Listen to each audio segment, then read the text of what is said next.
ይሆናል ግን እናልፋቸዋለን። ይፊትን በፍቃደኝነት ለመንግስት ብሰጠው ቆንጆ 5 አፓርታማዎች ይሰሩልን ነበር።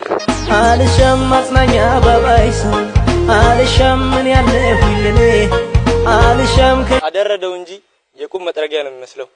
አቃሪቢያ የይነው እንደው ሊያስተምረን ጋይድ መሆን ይፈልጋል ግን ፈረንጁ መስማት የተሳነው ሲሆን ብቻ ነው።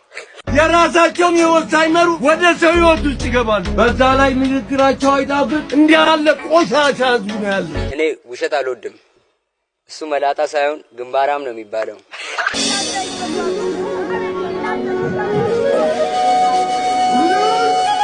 ብር ቢኖርም ሴቶች የማይወዱት ልጅ እሱ ብቻ ነው።